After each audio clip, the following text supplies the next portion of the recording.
Vă salut, dragii mei, și mă bucur foarte tare să vă revăd. Săptămâna aceasta am avut primul weekend al Ziua Porților Deschise la Casa Lavandei și printre plantele care au avut un real succes la cei care au cumpărat a fost această plantă care se numește Santolina sau, în nume popular, noi îi spunem lavandă galbenă sau cotton lavender. Deși din engleză, traducere, cotton înseamnă bumbac, adică lavanda de bumbac. Dar haideți să discutăm un pic despre ea. Știu că am foarte multe clipuri despre cum se taie lavanda galbenă, dar mi-am dat seama că nu am niciun clip în care să spun cum se îngrijește această plantă. Și ieri și alaltăieri, în timp ce discutam cu oamenii care erau foarte încântați de Santolina sau de lavanda galbenă, mi-am dat seama că trebuie să le explic exact cum să o crească. Și vă spun sincer că este una dintre cele mai ușoare plante pe care puteți să le creșteți în grădină sau în ghiveci. Foarte important, această lavandă, deși ea propriu-zis nu este o lavandă, ea face parte din familia Lamiaceae și familia Lamiaceae, acolo se regăsește lavanda. Dar această plantă, după cum v-am spus, poate crește și la ghiveci. Eu am crescut-o ani de zile la ghiveci, fără să am pierderi la ele, cum am, evident, la lavanda normală. Și de ce?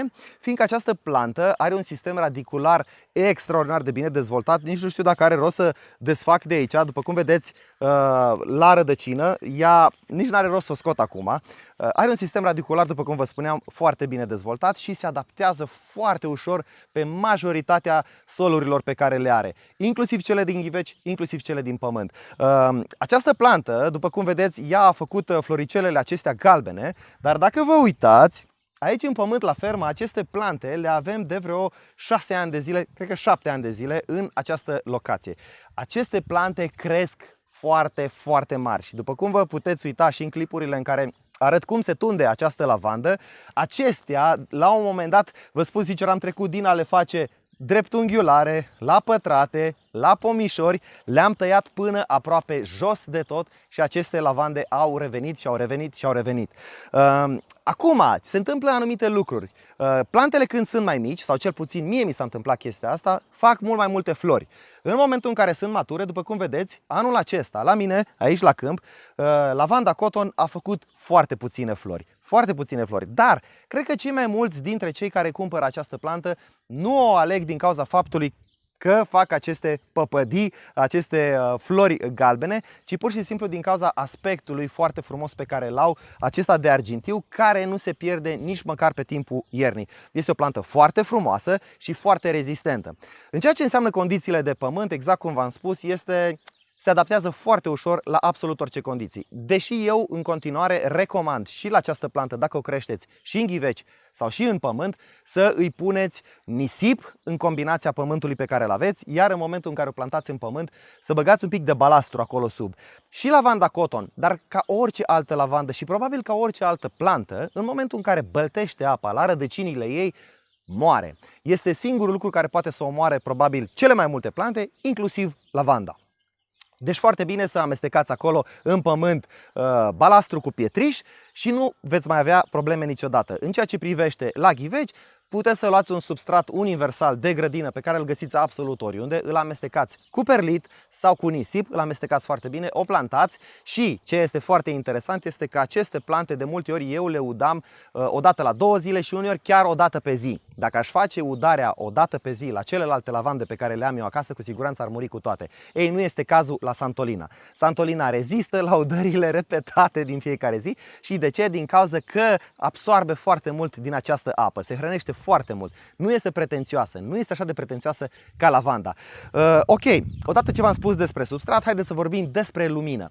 Ei, ca orice altă lavandă, îi place foarte mult soare, cât mai mult soare. Acum, vă spun o chestie, dacă o puneți undeva unde nu este atât de mult soare, în ghiveci, de exemplu, sau chiar și în pământ, unde au jumătate de zi soare, să știți că nu este neapărat o problemă. Dar o să observați cumva că ea nu este exact, uitați-vă, atât de compactă ca și aceasta. Aceasta are undeva la 8 ore, 9 ore de lumină directă pe zi, soare direct, și apoi vine un pic de umbră peste ea. Dar eu am dat la mulți dintre prietenii mei această plantă pe care au pus-o chiar și la umbră și a crescut foarte bine. Singura problemă este că ele se vor îndrepta mult către lumină. Rata de creștere este una fantastică. în fiecare an eu le tund foarte brutal aceste plante, le tund, le dau o freză și dacă nu puteți să vă dați seama exact cât de tare le tund, uitați-vă prin clipurile din spate, poate o să postez la sfârșit unul din clipurile cât de puternic tai lavanda cotton. Deci foarte important este să o tăieți. Probabil clipul pe care l-am este cu lavanda de acasă, din fața casei, care este perfect rotundă și este foarte important să începeți să o tundeți de la început. De ce? Fiindcă dacă o tundeți de la început, puteți să-i dați acel aspect rotund care o face atât de frumoasă în casă. Și eu v-aș recomanda în fața casei, scuze. Eu v-aș recomanda să o tundeți de 2 ori. O dată în primăvară, ori după ce trec aceste flori. Depinde cum vreți, ori primăvara, ori toamna, vă hotărâți, este la alegere. Este foarte rezistentă la ger, nu prea își bate ea capul cu frigul, dar de aceea vă spun că puteți să o tundeți absolut oricând doriți, dar cu siguranță de 2 ori pe an. Eu, dacă nu apuc să le tund toamna, cu siguranță le tund primăvara o dată și apoi după înflorirea aceasta, probabil undeva în luna lui iulie îi mai dau o freză pentru a o ține sub control. Dar să știți că puteți să o tăiați chiar și de 3 ori. Atâta timp cât vreți să o păstrați într-un loc rotundă și să-i dați forma de care aveți nevoie în grădină sau la ghiveci, sau dacă depășește volumul ghiveciului pe care îl aveți, cu siguranță puteți să o tundeți chiar și de 3 ori pe an. Și asta este un factor important pentru lumină. Dacă aveți lumină puternică, cu siguranță creșterea ei va fi și mai puternică an de an și an de an. Dacă o creșteți în ghiveci, vă recomand să folosiți un îngrășământ cu eliberare treptate, chiar dacă este chimic, sau puteți să-i folosiți compost. Eu ghiveciul l-aș schimba odată la un an la această plantă, dacă o creșteți în ghiveci, și probabil la un moment dat o să ajungeți la un ghiveș foarte mare și o să vă săturați să o mai schimbați și o să tundeți constant. Bun, am vorbit despre sol, despre condiții de lumină, despre udare. Nu o udați în fiecare zi. Totuși, faceți din familia lavandei. Dacă puteți să evitați udarea, că cel puțin o dată 3 zile, va fi super ok și foarte bine. Să știți că rezistă foarte bine și la secetă, chiar dacă este și în ghiveci.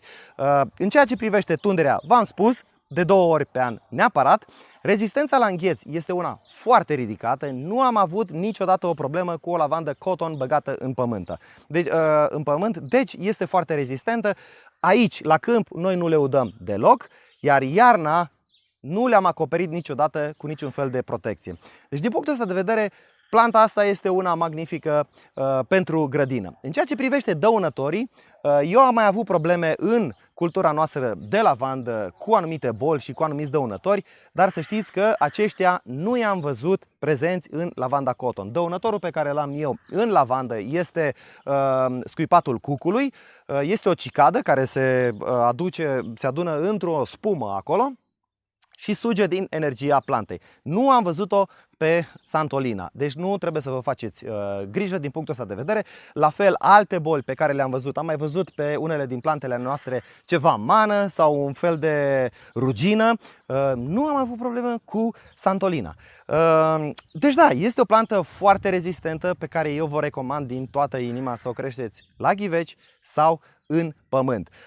Un alt aspect foarte interesant la această santolină este că mai există un tip de santolină pe care nu îl am în momentul de față la câmp, este cea rosmarinofila. Dacă această santolina este argintie, cealaltă, o am acasă în fața casei, puteți să vă uitați la clip în momentul în care le tund pe amândouă. Aceea este pe verde și este un verde gras, un verde al ierbii sănătoase. Este un verde care mie îmi place foarte mult și vă recomand și pe aceea. La fel și aceea face exact floricele tot așa galbene, doar că mi se pare că florile la acea santolina rosmarinofila sunt un pic mai micuțe. Deci cam atâta despre această plantă, care eu vă recomand din toată inima să o creșteți în grădină și vă puteți baza pe ea, exact cum v-am spus, și în ghiveci cât și în pământ. Ok, dacă aveți întrebări cu privire la această plantă, vă rog frumos să le postați în secțiunea de comentarii. Eu vă mulțumesc foarte mult că v-ați uitat și la acest clip și până data viitoare să rămâneți sănătoși și să ne vedem cu bine. Ciao, ciao!